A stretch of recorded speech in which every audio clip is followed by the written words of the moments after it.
Hi friends, பாத்தீங்கன்னா நம்ம mobile நம்ம ஓபன் பண்றோம். இப்படி நார்மலா எல்லாருக்குமே பாஸ்வேர்டு இருக்கும் அப்படிதானே. நம்ம என்ன பண்ணுவோம், இதுக்குன்னு ஒரு ஸ்டேபிளாட் ஒரு பாஸ்வேர்டு வச்சிருப்போம். அந்த பாஸ்வேர்டு கொடுத்தா கரெக்டா ஓபன் ஆகும் அப்படிதானே. அந்த பாஸ்வேர்டு நமக்கு மட்டும் கிடையாது, நம்ம ஃப்ரெண்ட், நம்ம husband, wife, friends, girl friend, boy friend எல்லாருமே அந்த 4 டிஜிட் பாஸ்வேர்டு எல்லாருமே தெரிஞ்சிருக்கும். ஆனா இதுக்கு அப்படியெல்லாம் கிடையாது. இதுக்கு என்ன செஞ்சா ஓபன் ஆகும் அப்படின்னா 0522 கொடுத்தா ஓபன் ஆகும். ஆனா கொஞ்ச நேரம் கழிச்சு அதே பாஸ்வேர்டு திரும்ப கொடுங்க, 0522 ஓபன் ஆகாது, ராங் பாஸ்வேர்டு வரும்.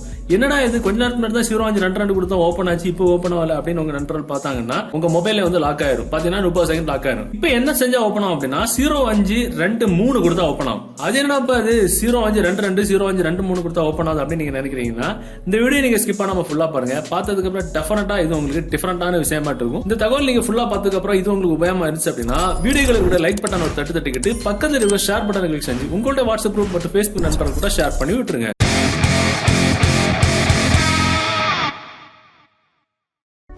பொதுவா பாத்தீங்கன்னா நம்ம மொபைல்ல எப்பவுமே சொல்ற மாதிரி நார்மல் ஒரு பாஸ்வேர்டு போட்டுருப்போம். இதுக்குன்னு ஒரு செப்பரேட்டா ஒரு பாஸ்வேர்டு வச்சிருப்போம். எப்பவுமே அந்த 4 டிஜிட் பாஸ்வேர்டு கொடுத்தாதான் ஓப்பன் ஆகிற மாதிரி நம்ம செட் பண்ணிருப்போம். சோ அந்த பாஸ்வேர்டு நமக்கும் தெரியும், நம்ம ஹஸ்பண்ட், ஒய்ஃப் எல்லாருமே தெரிஞ்சிருக்கும். மேக்ஸிமம் நம்ம ஃப்ரெண்ட்ஸ் கூட தெரிஞ்சிருக்கும். இப்ப நம்ம பார்க்க போறது, உங்க பக்கத்துல நிக்கும் போது நீங்க ஒரிஜினல் பாஸ்வேர்டு தைரியமா கொடுக்கலாம். அதே பாஸ்வேர்டா கொஞ்ச நேரத்துக்கு அப்புறம் கொடுத்தா யாருமே இந்த மொபைல ஓபன் பண்ண முடியாது. எப்படின்னா இப்ப பாத்தீங்கன்னா உங்க மொபைல்ல மணி எத்தனை 0525 கொடுத்தா உங்க மொபைல் வந்து ஓபன் ஆகும். ஓகேவா? இதே பாஸ்வேர்டை ஒரு நிமிஷத்துக்கு அப்புறம் கொடுத்தா ஓபன் ஆகாது. 5:26 ஆனதுக்கு அப்புறம் இதே பாஸ்வேர்டு கொடுத்தீங்கன்னா உங்களுக்கு ஓபன் ஆகாது. இத மாதிரி நம்ம மொபைல்ல இருக்கக்கூடிய டைம் தான் நம்ம ஸ்கிரீன்ல இருக்கக்கூடிய லாக்கிங் பாஸ்வேர்டு. இத மாதிரி எப்படி செட் பண்ணிக்கலாம்? இத மாதிரி செட் பண்றதுக்கு ஒரு அப்ளிகேஷன் தேவைப்படும்.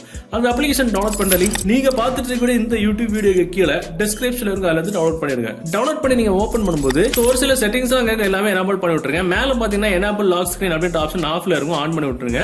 சேஞ்ச் செக்யூரிட்டி டைப் அப்படின்ற ஆப்ஷன் போனீங்கன்னா கரண்ட் டைம், அதாவது இப்ப இருக்கிற டைம் தான் உங்களுக்கு பாஸ்வேர்டா இருக்கும். அதாவது நம்ம இப்ப சொன்ன மாதிரி மொபைல்ல என்ன டைமோ அந்த டைம் தான் பாஸ்வேர்டா செட் பண்றது கூட டிஃபால்ட்டா அப்படிதான் இருக்கும்.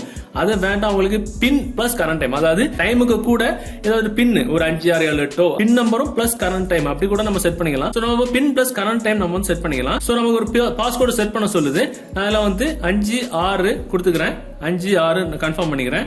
பின் பிளஸ் கரண்ட் டைம் தான் நம்ம இப்ப பாஸ்வேர்டு. ஓகேவா? சோ இப்போ நம்ம மொபைல் யாராவது ஓபன் பண்ணாங்க அப்படின்னா இப்படி வரும். சோ இப்ப பாத்தீங்கன்னா பின் பிளஸ் கரண்ட் டைம் நம்மளுடைய பாஸ்வேர்டு. இப்ப கரண்ட் டைம் என்ன 5:27. ஓகேவா? பின் நம்பர் கொடுக்கணும். நம்ம என்ன பின் நம்பர் செட் பண்ணோம் 5 6 அது பின்னு.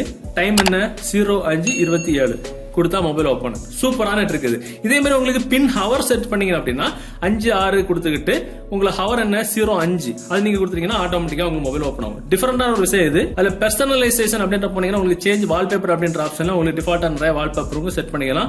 சேஞ்ச் கிளாக் ஸ்டைல கூட உங்களுக்கு டிஃபரெண்டான கிளாக் ஸ்டைலுக்கும் நீங்க வந்து செட் பண்ணிக்கலாம். சோ அந்த வீடியோ தகவல் உங்களுக்கு பிடிச்ச மாதிரி உங்க நண்பர்களுக்கு தெரியப்படுத்துறதுக்கு டெஃபினட்டா அந்த வீடியோ உங்கள்ட்ட வாட்ஸ்அப் குரூப் மற்றும் Facebook நண்பர்கள் கூட ஷேர் பண்ணுங்க. மீண்டும் ஒரு நல்ல தகவலை கண்டிப்பா மீட் பண்ணிக்கலாம். அது வரைக்கும் பை பாய்.